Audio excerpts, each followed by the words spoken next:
Il ne sait ni lire, ni écrire. Mais il va réécrire l'histoire d'un empire. On pense tous savoir sur Raspoutine, le moine fou, la brute mystique, l'amant de la tsarine, mais on se trompe. Ce qui va suivre, ce n'est pas vraiment l'histoire de sa mort. C'est de comprendre pourquoi il était impossible de le tuer. Tout commence loin, très loin, dans un village paumé de Sibérie. Un paysan, un pèlerin, Grigori. Il n'a rien, sauf une chose, une faim. Une faim de Dieu, peut-être, mais surtout une faim de pouvoir. Et puis, il y a ses yeux, des yeux qui vous transpercent l'âme. Et il marche, des milliers de kilomètres. La rumeur le précède.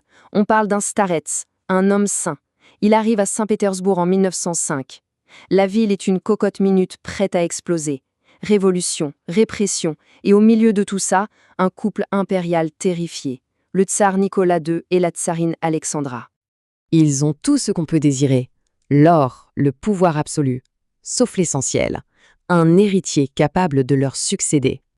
Voici le petit Alexei, le futur de toute la dynastie Romanov. Et il a un problème. Son sang ne coagule pas. Hémophilie.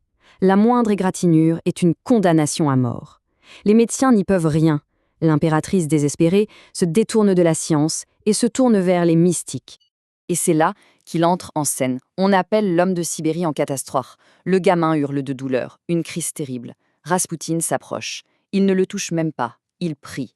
Il murmure d'une voix grave, hypnotique. « Tu ne souffriras pas. » Et là, l'impensable.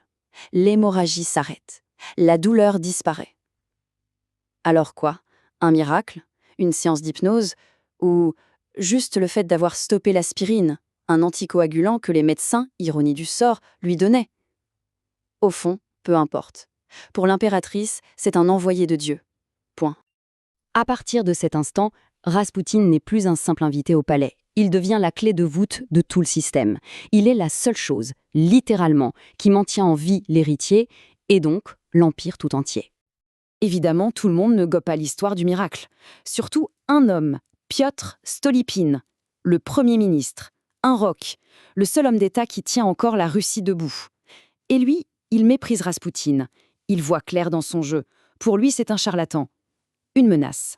Stolypine lance une enquête, prouve les orgies, la dépravation de Raspoutine et obtient son exil. Il va voir le tsar et pose un ultimatum. C'est lui ou moi. Quelques semaines plus tard, septembre 1911, Stolypine est à l'opéra. Un coup de feu claque. Il est mort. Le seul obstacle vient de sauter. La voie est libre. Raspoutine revient, plus puissant que jamais, intouchable. Ce qui se passe alors est surréaliste, on appelle ça la valse des ministres. La Russie est en pleine Première Guerre mondiale et les ministres sont nommés et virés par un pèlerin illettré, souvent depuis sa baignoire. On est en 1914, la Grande Guerre. L'Empire se vide de son sang. Des millions de soldats meurent au front. Le tsar, lui, part commander les armées. Et qui dirige le pays en son absence? L'impératrice. Et qui murmure à l'oreille de l'impératrice? L'ombre, le moujik.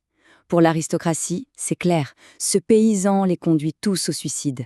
Il n'y a plus qu'une seule solution. Il doit mourir. Décembre 1916, un palais somptueux sur la rivière Moïka. Le prince Félix Yusupov, l'un des hommes les plus riches de Russie, organise le complot. Mais il n'est pas seul. Avec lui, le grand-duc Dimitri, un cousin du tsar, et un politicien d'extrême droite.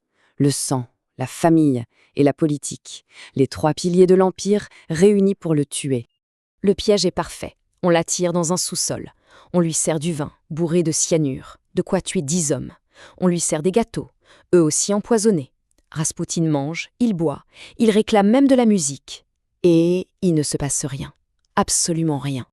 Yusupov est en panique. Il monte, prend un pistolet, redescend.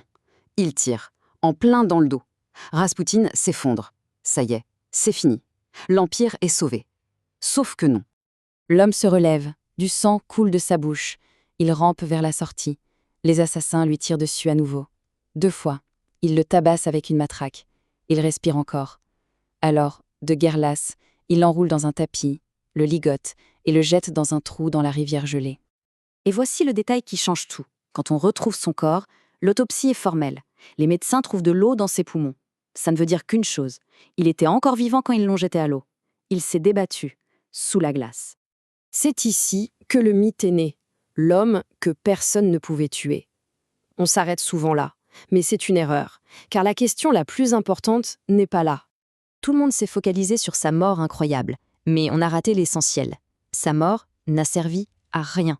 3 mois. Il n'a fallu que 3 mois après son assassinat pour que la révolution éclate. Le tsar est forcé d'abdiquer, la dynastie vieille de 300 ans s'effondre. Les assassins pensaient sauver le système en éliminant le symbole de sa corruption. Grosse erreur de diagnostic. Raspoutine n'était pas la maladie, il n'en était que le symptôme le plus visible. En réalité, Raspoutine n'a pas détruit l'Empire russe. L'Empire était déjà en train de pourrir de l'intérieur. Il n'a fait que danser sur un cadavre.